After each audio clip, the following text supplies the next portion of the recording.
Di sebuah percakapan santai, ada momen ketika semua orang tiba-tiba berbicara tentang hal yang sama, lagu yang sama, serial yang sama, aplikasi yang sama, gaya hidup yang sama. Nada suara mereka naik, saling menyela, saling menguatkan rasa antusias. Di sudut itu, ada seseorang yang hanya tersenyum tipis. Ia mendengar, ia paham garis besarnya, tapi tidak merasa tertarik untuk masuk. Setiap perilaku manusia punya peta emosinya sendiri. Di channel ini, kita tidak mencari siapa yang benar atau siapa yang salah. Kita hanya mencoba memahami. Selamat datang di Peta Emosi. Hari ini, kita akan membahas psikologi orang yang tidak ikut tren dan tidak larut dalam FOMO. Bukan karena ia tidak tahu, bukan karena ia tertinggal. Ia hanya tidak merasa perlu. Orang seperti ini sering terlihat tenang, kadang terlalu tenang. Di dunia yang bergerak cepat, ketenangan sering disalahartikan sebagai ketidakpedulian. Padahal di balik sikap tidak ikut tren, seringkali ada proses batin yang panjang dan sadar. FOMO, Fear of Missing Out, bekerja lewat satu emosi dasar. Takut tertinggal dari yang lain.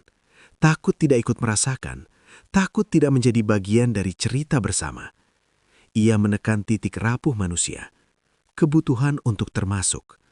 Maka ketika seseorang tampak kebal terhadapnya, muncul rasa heran, bahkan curiga. Kok bisa sih nggak pengen? Emang nggak takut ketinggalan? Pertanyaan itu jarang benar-benar ingin tahu. Lebih sering, ia lahir dari kebingungan emosional. Sebagian orang tidak ikut tren karena mereka tidak menempatkan kebersamaan di tempat yang sama dengan mayoritas orang. Bagi mereka, kedekatan tidak selalu berarti bergerak serempak. Mereka tidak mengukur kehadiran dari kesamaan referensi.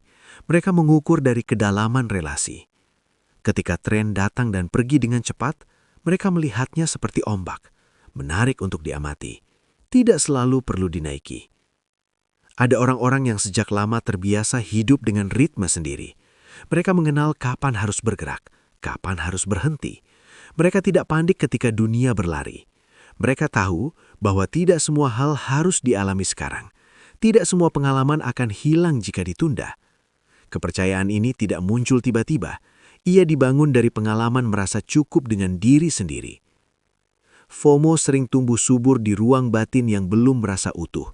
Ketika identitas masih sangat bergantung pada pengakuan luar, setiap tren terasa seperti kesempatan pembuktian. Mengikuti berarti ada, tidak mengikuti berarti terancam hilang. Sebaliknya, orang yang tidak ikut tren seringkali sudah berdamai dengan rasa tidak terlihat. Mereka tidak menolak pengakuan, mereka hanya tidak menggantungkan keberadaan di sana. Ada juga mereka yang sensitif terhadap kelelahan emosional kolektif. Tren membawa energi besar, ia menuntut atensi, menuntut respons, menuntut keterlibatan. Bagi sebagian orang, semua itu terasa melelahkan, bukan karena lemah, tapi karena sistem saraf mereka bekerja berbeda. Mereka lebih nyaman dengan stimulasi rendah, dengan kesunyian, dengan fokus yang tidak terpecah.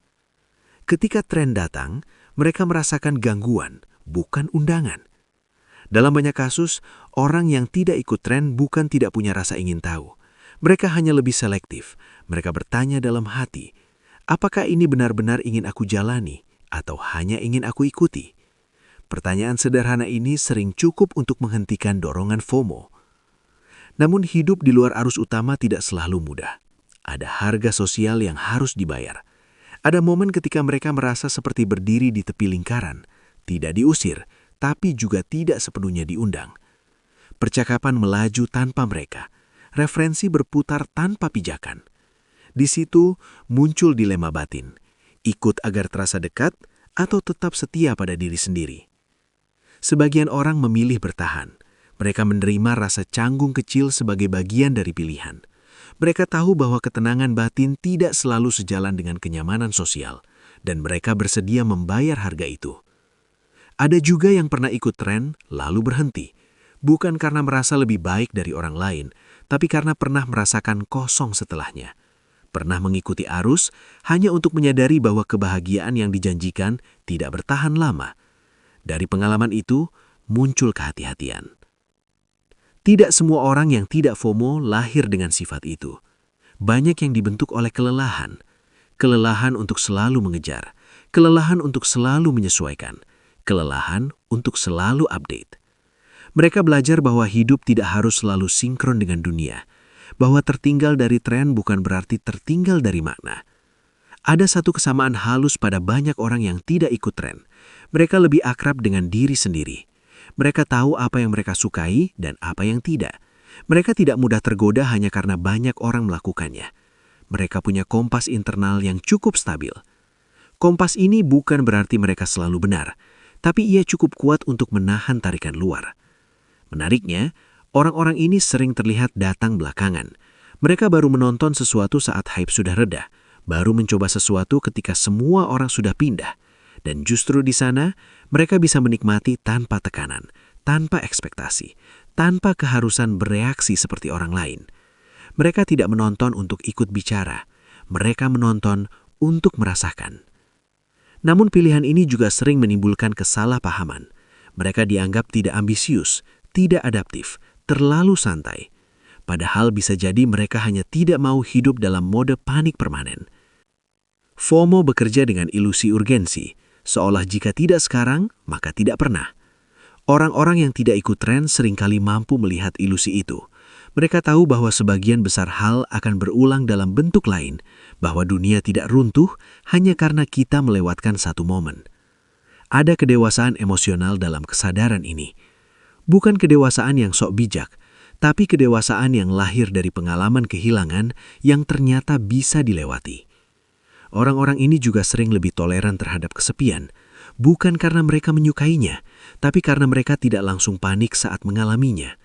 Mereka tahu bahwa tidak selalu berada di tengah keramaian adalah kondisi normal. Di dunia yang mengagungkan kehadiran massal, kemampuan untuk sendiri tanpa merasa hampa adalah kekuatan sunyi. Namun penting juga untuk tidak meromantisasi. Tidak ikut tren tidak selalu sehat. Ada juga yang menjauh karena takut gagal, takut tidak cukup baik, takut dibandingkan. Dalam kasus seperti ini, ketidakterlibatan adalah bentuk perlindungan diri yang rapuh. Psikologi manusia jarang hitam putih. Diam bisa berarti damai, bisa juga berarti menghindar. Yang membedakan adalah kualitas batin di baliknya. Orang yang benar-benar tidak FOMO biasanya tidak sibuk membuktikan bahwa mereka tidak FOMO. Mereka tidak merendahkan yang ikut tren. Mereka tidak merasa superior. Mereka hanya berjalan dengan tempo sendiri. Jika diperhatikan, mereka sering punya hubungan yang dalam dengan sedikit hal, sedikit orang, sedikit aktivitas. Tapi keterikatannya kuat. Mereka tidak mengoleksi pengalaman, mereka menghayatinya. Dalam percakapan, mereka mungkin tidak selalu relevan. Tapi ketika berbicara, kata-katanya matang. Karena tidak semua energi habis untuk mengejar hal baru. Ada ketenangan eksistensial di sana. Perasaan bahwa hidup tidak sedang dikejar-kejar, bahwa nilai diri tidak bergantung pada seberapa cepat kita mengikuti dunia. Dan mungkin disitulah inti psikologi orang yang tidak ikut tren dan FOMO. Mereka tidak menolak dunia, mereka hanya tidak membiarkan dunia menentukan ritme batin mereka. Mungkin lain kali ketika kita melihat seseorang tidak ikut antusias pada hal yang sedang ramai, kita tidak perlu buru-buru menilai. Tidak semua orang yang diam sedang tertinggal. Tidak semua orang yang tenang sedang tidak peduli. Bisa jadi mereka hanya sedang memilih untuk hadir dengan cara yang lebih pelan, lebih jujur, lebih sesuai dengan diri mereka sendiri. Setiap perilaku manusia punya peta emosinya sendiri. Dan hari ini, kita baru saja membacanya. Jika video ini terasa dekat dan relevan dengan hidup Anda atau orang yang Anda kenal, silakan tekan like dan share ke teman dan kerabat Anda. Jangan lupa, subscribe Peta Emosi, agar kita bisa terus membahas sisi manusia yang sering disalahpahami. Tulis di kolom komentar, pengalaman apa yang paling Anda rasakan dari topik hari ini. Sampai bertemu di Peta Emosi berikutnya.